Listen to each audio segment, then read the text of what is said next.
The global-scale attack on America began on the strategic island of Guam, as a wave of submarine-launched heavy-lift drones skimmed low over the water, then darted skyward as they reached their targets.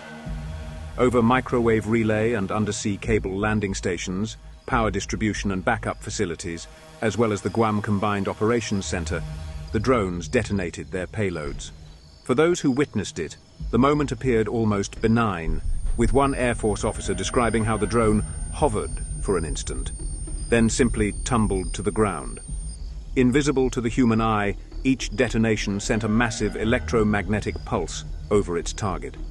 Though designed and built to be protected from just such an EMP attack, many of the military-grade electronic systems failed against the assault, as their circuits overloaded or melted. In an instant, electrical power, water, network, and communications systems ceased to operate across the island. Meanwhile, the island of Hawaii was under a similar and simultaneous attack, with coordinated drone-delivered tactical EMP attacks on the Indo-PACOM headquarters complex, Pacific Missile Range Facility, the Wahiawa Communications Station, Kunia Regional SIGINT Operations Center, and the Mauna Kea Satellite Tracking Station, among other targets both military and civilian. As US naval and Air Force units scrambled to defend against the surprise attack, Chinese maritime militia ships and autonomous underwater vehicles hundreds of miles away began to systematically sever critical undersea fiber optic cables, first to those serving US and Allied installations in the Indo-Pacific region, but soon spreading across both the Pacific and Atlantic Oceans, damage that would take months, if not years, to repair. While overhead in low Earth orbit, US and Allied satellites came under a sudden and withering attack as Chinese ground and space-based platforms launched kinetic, direct energy, jamming and blinding attacks, rendering hundreds of satellites either unusable, uncontrollable or worse, fragmenting them into a growing cloud of destructive debris that would unleash the much-feared Kessler Cascade over the days ahead, rendering low Earth orbit uninhabitable by satellites. At the National Military Command Center inside the Pentagon, Deputy Director for Operations, U.S. Army Brigadier General J.D. Swift, was in full-on crisis mode. In less than 30 minutes, Swift watched as Guam, an island fortress and centerpiece of America's defense of the Pacific, and then Hawaii, home to the U.S. Pacific Fleet, both virtually vanished from the digital landscape.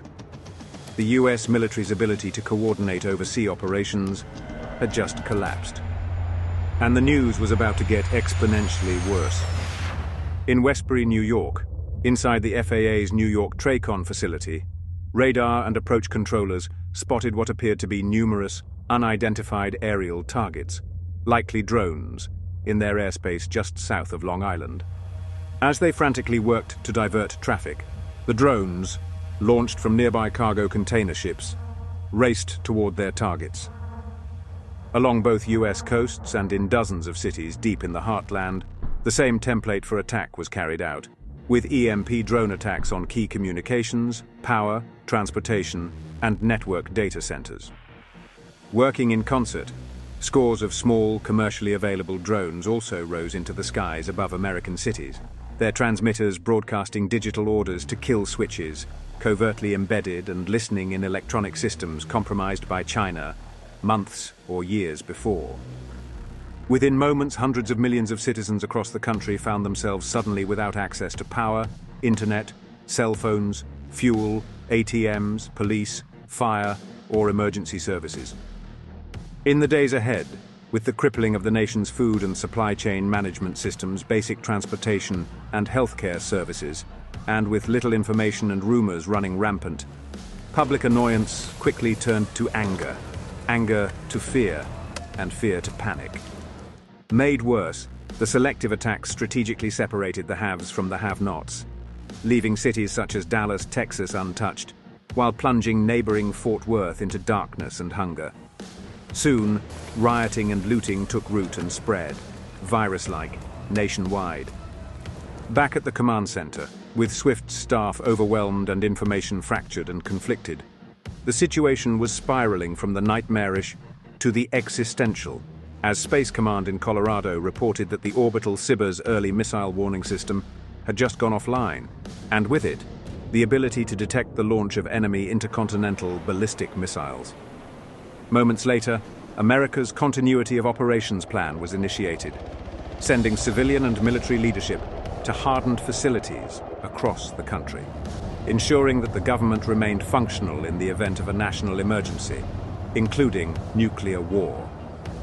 Meanwhile, 300 miles east of the Luzon Strait aboard the USS Theodore Roosevelt, Admiral Justice Folger, commander of U.S. Navy Carrier Strike Group 5, found himself a commander without clear direction, armed with a strike group that was now slowed, degraded, and at extreme risk, without real-time battle space intelligence to know where the enemy was, where it was headed, in what strength, or the means to coordinate a joint attack.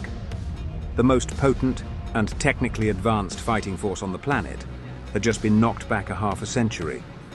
While 400 miles to his west, aboard the flagship of his Surface Action Group, PLAN Rear Admiral Wu Wei received welcomed news.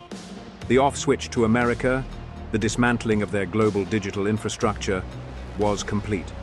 The strategy, known as the Assassin's Maces, had been decades in the making.